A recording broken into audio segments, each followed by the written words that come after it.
My once happy married life fell apart quickly. After 2 years of marriage, my feelings for my husband, John, remained strong. I devoted every day to him, striving to stay attractive and look my best, hoping to keep his gaze fixed on me. But then I discovered that John was having an affair. One afternoon, I was under the impression that John was at work, but he unexpectedly came home with his lover and divorce papers in hand. His lover sat there impassively while John explained that he had rekindled his feelings for her during a trip we took last year. I was stunned. Our honeymoon had been postponed due to last-minute changes, and I had paid for the trip with a bonus I received. John revealed that his ex-girlfriend, now his lover, had reached out to him during our honeymoon, and that was when he realized his lingering feelings for her. "What on earth are you talking about? We were on our honeymoon," I said, trying to make sense of his words. "There's no point in saying this now." "I love her," John insisted. "She needs me too. It's just that we were late in realizing our feelings for each other. I do like you, but she is the one I truly love. You need to understand." How could I possibly understand? How did he think I would just sign the divorce papers? What about my feelings? John, looking unsure, said, "You should find someone better. You probably don't want to stay in this house anymore either. You can stay until you pack your things and leave in about a week." His detachment was like a cold slap. He had proposed to me, and now he was the one abandoning me. He took no responsibility for our marriage and left me without an apology. Resigned and heartbroken, I signed the divorce papers. John and his lover left the house, telling me they would return next week, so I needed to be out by then. The abruptness of it all left me numb. I didn't even cry. I felt more deceived than betrayed. The overwhelming sense of self-pity was unbearable. The next day, I asked a friend to help me pack up my belongings. I moved back into my parents' house where I could regroup. As a nurse with a stable income, I had been covering most of our living expenses, so the shock of John's affair and the divorce was compounded by the financial strain. I won't have to pay rent anymore, which is a small relief in this difficult situation. I've decided where I'll be moving next and am in the process of packing up my things once again, preparing to leave my parents' house. As I'm busy with the packing, Kathy, my mother, informs me that John is here. It's raining outside, so I let him in. My mother looks at me apologetically, her eyes full of concern. What on earth does my ex-husband want now? I wonder aloud. He's made it clear that I'm not the love of his life, so I doubt he's here to ask me to come back. Is he after money? Although it feels wrong to assume that, considering his complaints about working and his spending habits during our marriage, it seems like a natural conclusion. Maybe he's forgotten something of his at my place. I decide to head down to the living room to find out what he wants. "What do you want?" I ask, trying to mask my frustration. My father's voice is edged with anger, but John remains unnervingly calm as he replies, "I would like to speak with your daughter." His calm demeanor, given the circumstances, is infuriating. "What do you want?" "I'm busy right now," I say, trying to keep my irritation in check as I open the door. I'm taken aback when I see his new wife sitting next to him, as if she has every right to be there. "Why is she here? This is my parents' house. What were you thinking?" It's beyond insulting to have his former mistress, now his wife, show up here. I can't believe she thought it was appropriate to come along. "Calm down," John says, his attitude only making things worse. The woman remains silent, her presence adding to the absurdity of the situation. "I'd like to get this over with as quickly as possible," I snap, my frustration clear. John's expression turns serious.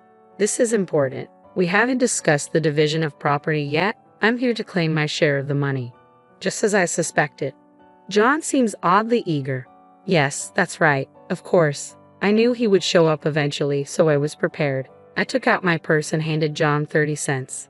"Here, this is your share," I said, placing the 3 dimes in his hand. John and his new wife stare at the coins in disbelief. "What is this?" John demanded, flinging the coins to the floor. His new wife chimed in, her voice dripping with disdain. "Are you kidding me? This isn't property. Stop fooling around." Both of them were red-faced with anger. I watched calmly, knowing that these coins were all that remained of my savings. John's eyes narrowed. "This isn't right. You know there's more. You had $200,000. I want my $100,000 now." He waved his hands in frustration, while his wife nodded in agreement. I stared at them, unmoved by their demands. "You're the one who said you wanted this over quickly, so take the money and leave," I said. John's reaction was explosive. He started screaming and throwing things around the room, revealing the side of him I hadn't seen before. His behavior showed me his true colors, and I was relieved to have left him. The noise and commotion attracted my dad, who had been out of the room, and my brother, who had just arrived home. My dad, though initially frozen by the chaos, quickly stepped in. He grabbed John, restraining him and preventing him from causing any more damage. I quickly filled my brother, a lawyer, in on the situation. Given his knowledge of the divorce, he grasped the scenario immediately. John's new wife overheard our conversation and realizing John was dealing with a lawyer, she exclaimed, "I didn't know your ex-wife had a lawyer in the family." Her eyes widened in shock as she shouted at John. I was perplexed by their relentless pursuit of money. Even though I had no desire to engage with John, I decided to ask him, "Why do you need the money so desperately? You divorced me for this woman, claiming she was your dream. You chose her over me and wanted me to leave." John sighed. "Yes, but the division of property is crucial. The house we're in now was originally the one you and Ella lived in together. We want to build a new home for ourselves. We're planning to have children, so we need a car and want to go on a nice vacation. I want to fulfill the responsibilities any new husband would take on, which is why I'm here. It's tough for me, but it's important." His reasons sounded selfish and entitled. I wondered if he was trying to make excuses to justify his demands. "Okay, so you didn't want to come here just to make amends," I said, resigned. "I don't want him here either. He doesn't seem to grasp how awful his actions were and he shows no remorse. I financially supported our marriage, so handing over my share is the least he can do to acknowledge his debt to his ex-wife." Did he really just say that he supported me financially? I wonder, feeling stunned. Perhaps I misheard. John had no desire to work. He would rush home as soon as possible to play online games and would take days off whenever he felt like it, often pretending to be ill. He was uninterested in earning more money and exploited the fact that I was a well-paid nurse, covering all our living expenses. He'd occasionally hand me $100, but it felt more like he was an unemployed boyfriend cohabiting in his girlfriend's apartment, contributing nothing. John never did any housework, and while I might have understood if he had appreciated my efforts, his claim that he financially supported our marriage is incredibly disappointing. I was the one covering all the expenses.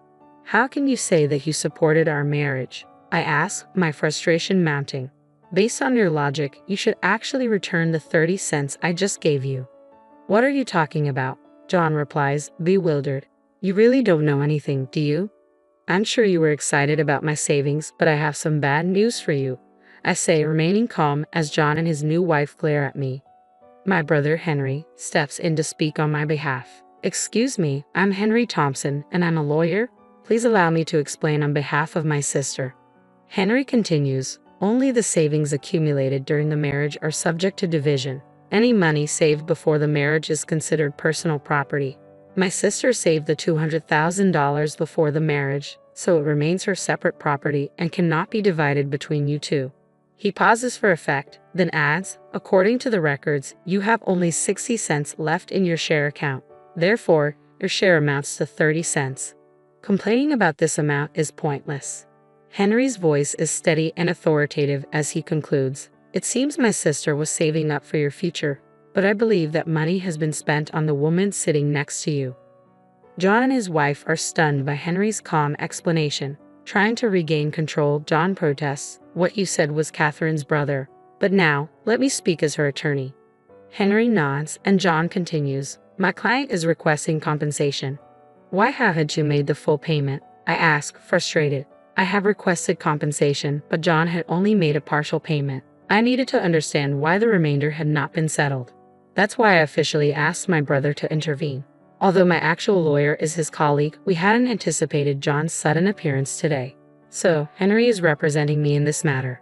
With a steely gaze, Henry addresses John and his wife, who fall silent under his scrutiny. "You're asking for a share even though you were the one who had the affair and caused the divorce. It doesn't make sense for you to claim any amount. It appears you've been spending the money my sister saved for both of you. My sister's request is that you return the full amount you owe her, in addition to the compensation." John's wife protests, "That's impossible." She tries to calm him down as he stands up and kicks the table, visibly enraged. "We can't continue this. Let's stop. Henry remains unyielding, mentioning the possibility of going to court. At this point, John seems to give up and begins to speak honestly. After the divorce, I was fired from my job, John confesses. My wife is unemployed too, and we've been borrowing money to get by. We've accumulated so much debt that we can't afford the compensation. When we were desperate for a solution, we thought about your savings, hoping you might give us half if we brought up property division. I am stunned into silence when John and his wife suddenly change their attitude and beg for my help. My brother shakes his head subtly, signaling that I shouldn't listen to them. I feel no sympathy for their pleas and firmly tell them they still owe me the compensation and the savings. I then ask my brother and father to see them out. The past few hours have felt like a whirlwind. My mother returns to the room with a sigh of relief and starts tidying up while my father, fuming with anger, helps her. My brother places a comforting hand on my back. You did nothing wrong, he says reassuringly. You should feel confident about today and the divorce. He insists we need to ensure they pay the compensation and immediately calls his colleague for assistance. All of us at the law firm are on your side, he assures me. Exhausted, I lean into my mother's hug. You did great today, she says. Let's all go out for steak tonight to lift our spirits. I gratefully collapse into her embrace. My dad and brother agree to the dinner, and we enjoy a wonderful meal together that night. Later, with the help of my brother, his colleague, and the law firm, the compensation and savings are successfully recovered.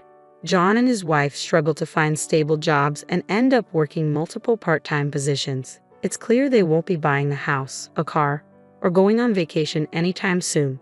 They seem to have gained a newfound appreciation for me. When we cross paths on the street, they greet me politely, and I feel a sense of relief seeing that they've made at least a small improvement in their lives. As for me, I am now in a steady relationship with the attorney who handled my case. Henry is thrilled, saying this man is perfect for me. 1 year after the divorce, I plan to introduce my new boyfriend to my parents, confident they will be happy for me. Reflecting on the past, I realize that while I didn't fully understand my ex-husband's claim about the love of his life, I now feel that maybe this new man truly is the love of my life.